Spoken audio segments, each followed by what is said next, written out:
माताओं, आपको अनुभव होगा,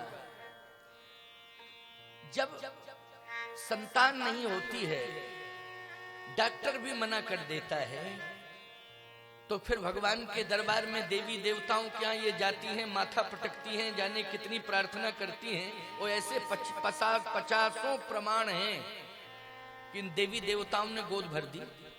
क्यों भाई, भर दी कि नहीं? 50 प्रमाण हैं, बहुत से प्रमाण हैं।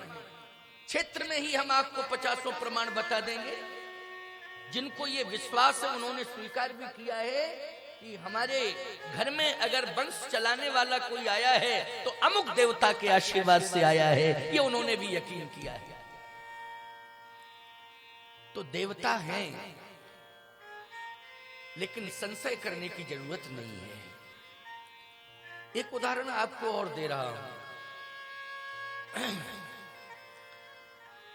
एक पाषाण का विग्रह देवालय में, मंदिर में स्थापित है, और मैंने कहा कि ये भगवान है, इन्हें प्रणाम करो।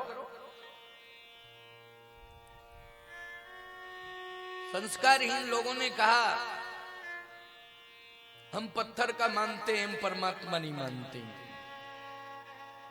लेकिन आपको मालूम है कि उस पत्थर को ऐसे नहीं रखा गया, उसमें प्राण प्रतिष्ठा की गई। क्यों ऐसे रखा गया पत्थर को? प्राण प्रतिष्ठा की गई। बोलो, की गई कि नहीं की गई? इसका मतलब है उस पत्थर में प्राण का प्रवेश कराया गया वेद मंत्रों के द्वारा, तब वो परमात्मा हुआ, वैसे नहीं हो गया। एक शिल्पकार पत्थर को तराशता है, मूर्ति का स्वरूप एक में आकृति बना देता है, लेकिन याद रखना उसका मस्तक नहीं झुकता है जब तक प्राण प्रतिष्ठा नहीं हो जाती। वो पैर भी रखता है, हाथ भी रखता है, छेनी हथौड़ी जाने क्या क्या लेता है। जहां मूर्तियां बनती हैं जरा वहां दुकान पर जाकर के देखो किस तरह से ये बनाते हैं। क्यों? बनाने वाला वो भी समझ रहा है ये पत्थर है। क्यों भाई, बनाने वाला क्या समझ रहा है? पत्थर है, तभी तो पैर रख रहा है उसके ऊपर, छेनी हथौड़ी चला रहा है। एक बार छेनी हथौड़ी चला दी जाए, मूर्ति खंडित हो जाती है, किसी काम की नहीं रहती है। बोलो भाई, लेकिन आपको ये पता होना चाहिए कि वो मूर्ति बिना छेनी हथौड़ी के चलाए बनी ही नहीं। न जाने कितने बार प्रहार उस पत्थर के ऊपर हुए, तब मूर्ति बन के तैयार हुई। लेकिन मूर्ति में जब प्राण प्रतिष्ठा की गई, तब उसका साकार रूप हुआ। वो तराशने वाला भी, मूर्ति बनाने वाला वो भी प्रणाम करता है, वो भी प्रणाम करता है। करता है कि नहीं करता है? यहां तक फिर उस मूर्ति को वो छूता नहीं है, दूर से ही प्रणाम करता है। क्यों? प्राण प्रतिष्ठा हो गई। आप कागज के ऊपर 500 के नोट का प्रिंट कराइए, चाहे जितना खूबसूरत प्रिंट हो जाए वो, जब तक गवर्नर के हस्ताक्षर नहीं होंगे तब तक उसकी कीमत नहीं होगी। बोलो भाई, होगी क्या? गवर्नर का हस्ताक्षर जब हो जाएगा तो उसकी कीमत बढ़ जाएगी। और नहीं, चाहे जितना प्रिंट करा दो, लेकिन उस कागज की कोई कीमत नहीं होगी। बोलो भाई, तो कीमत किसकी है? कागज की कीमत है कि गवर्नर के हस्ताक्षर की कीमत है? गवर्नर के हस्ताक्षर की कीमत है। उसने कहा मैं धारक को 500 रुपया अदा करने का वचन देता हूं, और हस्ताक्षर कर दिया। और नोट लेने वाला भी जब हस्ताक्षर पढ़ लेता है तब वो सौदा सामान देता है। क्यों भाई? अगर उसमें हस्ताक्षर नहीं है तो वापस कर देता कि नहीं कर देता है? कुछ दिन पहले की तो ये स्थिति हो गई थी कि नोट आप ले जाते तो पहले आदमी ऐसे करता था, ऐसे, तब क्यों ऐसे हाथ फिर ऐसे करता था, देखता था, फिर विश्वास करके तब जो है भाई सामान देता था। है?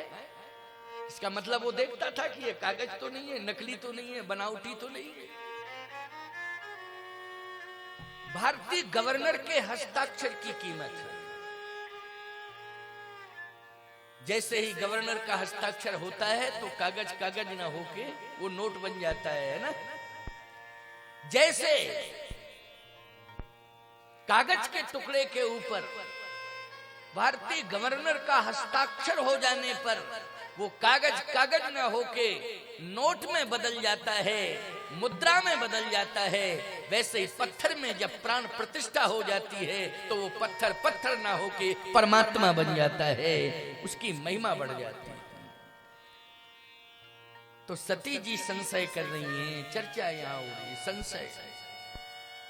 भगवान ने त्याग कर दिया कि मैं तो राम राम राम राम जपता रहता हूं, लेकिन ये भगवान मानने को तैयार नहीं है, मेरे राम जी का सम्मान नहीं करना चाहती है, तो मैं इसका त्याग करता हूं। पति और परमात्मा ये दो ही आपके असली साथी हैं। आप कहो पिता, पिता का दायित्व पूरा हो गया, उसने हाथ पीला जिस दिन कर दिया, बोलो उसका दायित्व पूरा हुआ कि नहीं हुआ?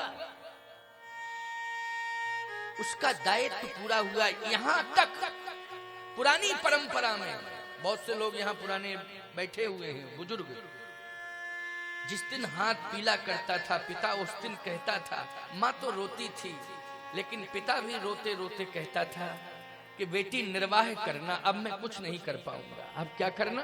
निर्वाह करना, निर्वाह करना। बोलो कहता था कि नहीं कहता था? क्यों? अब मेरे संपूर्ण अधिकार समाप्त हो चुके हैं। जिस दिन हाथ पीला किया, बोलो अधिकार समाप्त हुए कि नहीं हुए तुम्हारे? अब तो संबंध चलेगा। अब कितना निभ सकता है ये परमात्मा जाने, कितना निभ सकता है। लेकिन आज भाषा बदल गई है। जिस दिन विदा होती है उस दिन ये कहा जाता है कि मैंने इतना दे दिया है, इतना दे दिया है कि जिंदगी में कभी इन्होंने देखा नहीं होगा। क्यों भाई? इतना दे दिया है कि जिंदगी में कभी इन्होंने देखा नहीं होगा।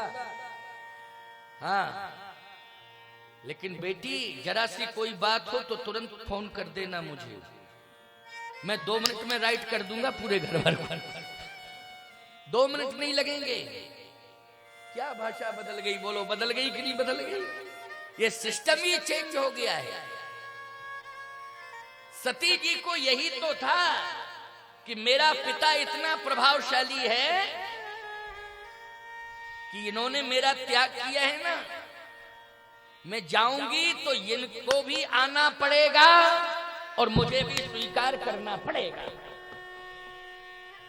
मैं पिता के यहां जा रही हूं, मेरा अधिकार है, इनको भी आना पड़ेगा और मुझे भी स्वीकार करना पड़ेगा।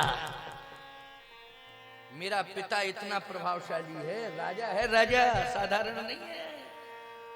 ये मैं कथा ही कह रहा हूं, रामायण की कथा कह रहा हूं। बोलो सती जी का चरित्र सुना रहा हूं।